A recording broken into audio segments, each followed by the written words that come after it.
Një dush i thjesht. Elira u zgjua një mëngjes të ftohtë dimri, ndërsa drita e zbehtë e diellit hynte përmes dritares së vogël të dhomës së saj. Rruga përpara shtëpisë ishte mbuluar nga një shtresë bore e pastër, e cila shkëlqente si kristale të vegjël në rrezet e para të diellit. Ajri i ftohtë depërtonte përmes çarçafëve, por ajo ndjente ngrohtësi brenda shpirtit. Ndërsa po piu kafen e hershme, ajo vuri re një figurë të dobët që po ecte ngadalë nëpër rrugë. Ishte një burr i moshuar, i cili shpesh shihej në lagje, por rrallë fliste me ndonjë fëqin. Veshja e tij ishte e grisur dhe njomur nga bora dhe lagështia. Veçanërisht atë mëngjes, ai dukej më i brish se kur më parë. Shpatullat e tij ishin të përkulura dhe sytë e tij tregonin një lodhje të thellë. Elira ndjeu një tërheqje të fortë për të ndihmuar. Pa menduar gjatë, ajo vendosi të veprojë. Ndërsa mblidhte disa batanie dhe rroba të pastra, një ndjesje e çuditshme e përzier me frikë dhe kuriozitet u ngjit brenda saj. Ndoshta një akt i vogël mund të ndryshojë diçka, mendoi ajo. Kur u afrua pranë burrit, ai e vuri re dhe i rëshiti një shikim të zbehtë. A mund të më ndihmoni pak? Tha me një zë të dridhur. Elira buzëqeshi dhe i tha: Sigurisht, e jani me mua. Nuk do t'ju lodh asgjë. Ai u ndjej i turpëruar dhe i shqetësuar, por ndoshta diçka tek buzëqeshja e saj i dha guxim. Ata shkuan drejt apartamentit të vogël të Elirës, ku ngrohtësia dhe aroma e kafes së sapo përgatitur përqafoi të dy. Do t'ju jap një dush të ngrohtë, tha ajo. Është thjesht një gjest i vogël, por mund t'ju ndihmoj të ndiheni më mirë. Burri i heshti për një moment, duke u ndjerë i ndrojtur. Nuk dua t'ju bezdis, tha ai. Nuk është asnjë bezdi, u përgjigj Elira. Të gjithë kemi nevojë për pak ngrohtësi nga koha në kohë. Dushi ishte ngrohtë dhe i qetë, dhe ndërsa avulli mbulonte banjen, burrit filloi t'i lehtësohej lodhja e ditëve të kaluara. Ai e ndjeu trupin e tij të rilindur, sikur çdo pikë uji e ngrohtë shpërndante dhimbjen e brendshme dhe lodhjen e akumuluar. Elira qëndroi jashtë, duke ndjerë një paqe të thellë. Nuk ishte vetëm ndjenja e ndihmës, ishte një kuptim më i madh për lidhjen njerëzore, për respektin dhe për kujdesin që mund të japim dikujt në momentin më të brisht të jetës së tij. Kur ai doli nga dushi, i mbështjell me një peshqir të butë, fytyra e tij tregonte një përzierje midis lehtësimit dhe habis. Ai nuk kishte ndjerë kurrë ngrohtësi dhe vlerësim nga dikush i panjohur, dhe një ndjesi e çuditshme mirësie e mbushi zemrën e tij. Faleminderit, tha ai me zë të dridhur. Gjithçka është në rregull, i tha Elira. Çdo njeri meriton të ndihet i pastër dhe i respektuar. Por papritmas ai u dobësua dhe i ra të fikët në dysheme. Zemra e Elirës u shtrëngua nga frika dhe shqetësimi. Pa humbur kohë, ajo e mbajti dhe filloi të thërriste ndihmën.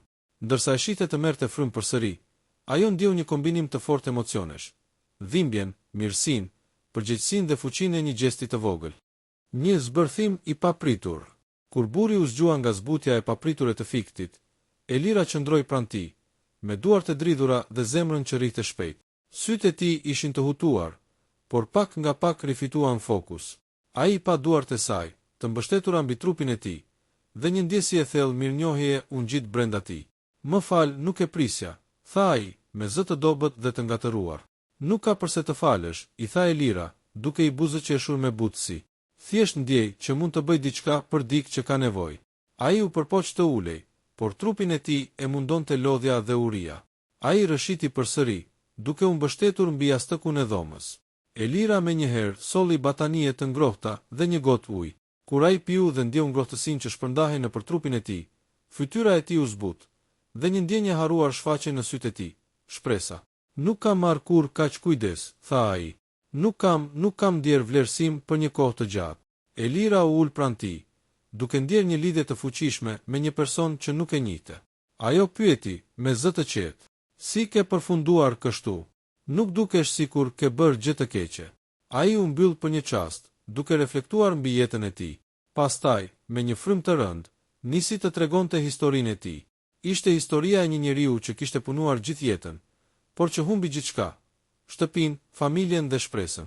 Ai fliste për ditët kur ushqimi nuk mjaftonte, për netët e ftohta që kalonte jashtë, dhe për fytyrat që shmangnin kontaktin me të. Ndonjëherë ndjej se njerëzit më shohin vetëm si një problem, jo si një njeri, tha ai, duke ulur kokën. Por sot dikush më pa ndryshe. Elira ndjeu një dhimbje të thellë në shpirt. Ajo kuptoi se një akt i vogël mund të kishte ndikim të madh, dhe se mirësia nuk ishte thjesht një detyrë, por një mundësi për të shpëtuar dikë nga errësira. Pas disa minuta sheshtjeje, ajo e pyeti me kujdes. A do të doje të qëndroje për pak kohë në shtëpinë time? Mund të të jap ushqim, rroba të pastra dhe pak ngrohtësi vetëm për disa ditë. Ai heshti, duke menduar. Papritmas, një buzëqeshje e vogël u shfaq në fytyrën e tij të lodhur. Nuk e ka marrë kur një ofertë të tillë, faleminderit, tha ai, me një zë të ngrohtë dhe të butë. Kështu filloi një kapitull i ri për të dy.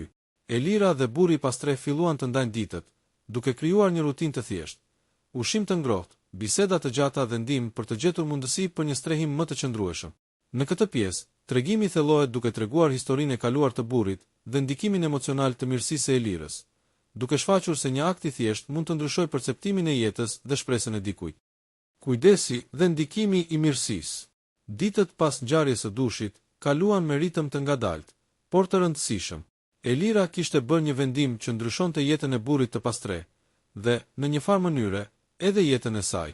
Ajo e ndihmonte çdo mëngjes me mëngjesin, duke sjellë ushqime të ngrohta dhe të shëndetshme, dhe ndonjëherë rroba të pastra që kishte mbledhur nga fqinjet e saj. Burri i pastre, i cili quhej Arben, filloi të ndjente ndryshimin brenda vetes. Për herë të parë pas shumë kohësh, ai ndjeu se kishte dikë që kujdesej pa gjykim, dikë që e pranonte për atë që ishte. Por ndryshimi nuk ishte i lehtë. Trupi i tij ishte i lodhur, mendja e mbingarkuar me kujtime të dhimbshme, dhe shpesh ndjente turp dhe frikë për të pranuar ndihmën.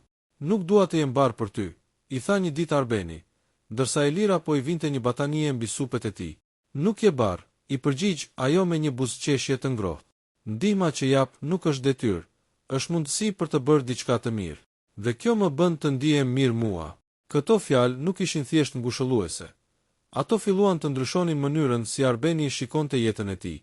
Ai filloi të tregonte kujtime nga rinia, nga puna që kishte bërë, nga ëndrat që kishte humbur dhe nga njerëzit që nuk i kishte më pranë. Me çdo bisedë, një pjesë e dhimbjes së tij largohej, dhe në vend të saj fillonte të linte një shpresë e re. Komuniteti filloi të vërejë ndryshimin. Fqinjet që më parë shmangnin, filluan të shikonin me kuriozitet dhe respekt se si një vajzë e re kishte bërë atë që shumë të tjerë nuk kishin guxim të bënin, t'i ofronte një dorë dikujt në nevojë. Disa u frymëzuan dhe sollën ushqime ose veshje për Arbenin. Një ndjenjë solidariteti filloi të përhapet në lagje, dhe ngadalë u krijua një rrjet mbështetjeje për njerëzit që ishin në kushte të ngjashme. Megjithatë, sfidat nuk munguan. Arbeni kishte ditë ku ndihej i dëshpëruar dhe tërhiqej nga çdo përpjekje për ndihmë. Në këto momente, Elira qëndronte pranë tij, duke e mbështetur, duke i treguar se nuk ishte vetëm. Ajo e ndihmonte të shihte veten jo si viktim, por si njeri me forcë të brendshme dhe aftësi për të rimarrë kontrollin e jetës së tij. Nuk është e lehtë të fillosh përsëri, tha një ditë Arbeni, duke ecur ngadalë përmes rrugicave të qytetit. Por ti më ke treguar se është e mundur. Po, është e mundur, ju përgjigje Elira, duke ndjerë se gjerësisht ndryshimi fillonte brenda tyre të dyve. Shpresa dhe mirësia janë gjëra të fuqishme. Në këtë pjesë, historia tregon se një akt i vogël mirësie nuk ndikon vetëm personin që e merr, por edhe atë që e jep, dhe se marrëdhënia dhe mbështetja përbashkët mund të krijojnë një efekt domino, duke ndikuar gjithë komunitetin. Transformimi. Ditët kaluan, dhe Arbeni filloi të ndjente ndryshimin jo vetëm fizikisht, por edhe shpirtërisht. Trupi i tij i lodhur por i gjente forcë, por ajo që ishte më e rëndësishme ishte zemra dhe shpirti i tij. Ai filloi të kuptonte se nuk ishte më i vetëm në botë, dhe kjo vetëdije i dha guxim të përballej me sfidat që dikur dukeshin të pamundura. Elira ishte aty në çdo hap. Ajo e ndihmonte të gjejë punë të përkohshme, të kërkonte strehim të qëndrueshëm dhe të rindërtonte marrëdhëniet me disa fqinjë të cilët kishin treguar gatishmëri për të ndihmuar. Çdo gjest i vogël kishte një ndikim të madh, dhe Arbeni filloi të ndjente një kuptim të ri për jetën. Nuk e kisha menduar kurrë se do të ndjehesha kaq mirë përsëri, tha ai një mëngjes, ndërsa pinte kafe me Elirën në balkonin e vogël. Ti më ke treguar se njerëzit nuk janë gjithmonë të ftohtë dhe indiferent. Disa janë të gatshëm të japin më shumë se sa marrin. Elira buzëqeshi. Ajo ndjeu se fjalët e saj kishin efekt, por më shumë ishte veprimi i saj që ndryshonte realitetin. Mirësia e saj kishte krijuar një hapësirë ku shpresa mund të lulëzonte. Ndërkohë, komuniteti i lagjes filloi të shihte ndryshimin tek Arbeni. Një person që dikur ishte i shmangur dhe i harruar, tani po transformohej në një individ të aftë dhe të respektuar. Fqinjet filluan të ofronin më shumë ndihmë për njerëz të tjerë në nevojë, dhe historia e Elirës dhe Arbenit u bë një shembull frymëzues i fuqisë së bashkësisë dhe solidaritetit.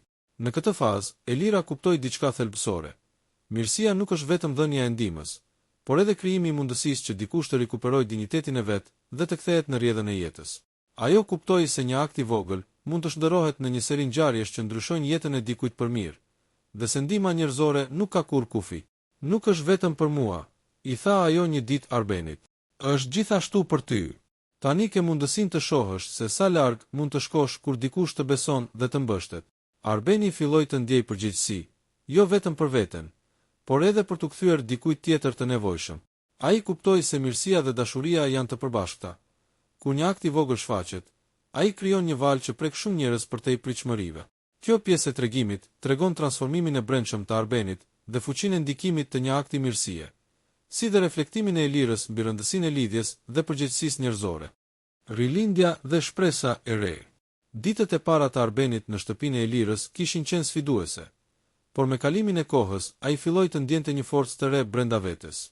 Ai rifitoi aftësinë për të ecur pa lodhje të madhe. Trupin e ndjente më të gjallë dhe mendjen më të qartë, por më e rëndësishmja, ai rifitoi shpresën, diçka që nuk e kishte ndjer për shumë vite. Elira e mbështeste çdo hap të tij, duke ndihmuar të organizonte ditën, të kërkonte mundësi për punë të përkohshme dhe të rifitojë një ndjenjë dinjiteti. Ajo gjithmonë i kujtonte, çdo hap përpara është një hap i rëndësishëm, edhe gjërat më të vogla kanë vlerë. Me këtë mbështetje, Arbeni filloi të marrë pjesë në aktivitete të vogla komunitare, duke ndihmuar fqinjet dhe duke ofruar një dorë për njerëz të tjerë në nevojë. Çdo gjest i tij ishte një reflektim i asaj që kishte mësuar. Mirësia që ai kishte marrë tani po kthehej tek të tjerët. Komuniteti filloi të ndryshojë perceptimin për të. Njeriu që dikur ishte i shmangur dhe i harruar, tani po shfaqej si një shembull i fuqisë së shpresës dhe ndryshimit të mundshëm. Fqinjet filluan të kuptonin se çdo njeri mund të ndryshojë, dhe se çdo akt mirësie kishte një ndikim të gjerë. Një mëngjes, ndërsa Arbeni po ndihmonte një fëmijë të rrëmbyer nga bora për të mbërritur në shkollë, Elira e pa dhe buzëqeshi. Në atë moment, ajo kuptoi se çdo sakrificë dhe përpjekje e vogël kishte krijuar një ndryshim të madh, jo vetëm për një njeri, por për të gjithë komunitetin. Ti je shembull për shumë njerëz, i tha ajo, jo sepse je i fortë, por sepse ke besim dhe nuk e ke humbur zemrën. Arbeni e ndjeu rëndësinë e fjalëve të saj. Ai kuptoi se jeta e tij kishte marrë një drejtim të ri, jo vetëm të mbijetojë, por të kontribuojë, të japë dhe të ndihmojë të tjerët. Ai rifitoi pavarësinë e tij, por pa harruar mirësinë që kishte marrë kur ishte më i dobët. Historia e tyre u bë një tregim frymëzimi për komunitetin. Një vajzë e re dhe një burr i pastre, të dy duke treguar se dashuria, mirësia dhe solidariteti mund të ndryshojnë jetën e dikujt, dhe shpesh edhe jetën e shumë të tjerëve. Në këtë pjesë, tregimi përfundon me rilindjen e Arbenit, reflektimin e Elirës mbi fuqinë e mirësisë dhe ndikimin e gjestit të tyre në komunitet.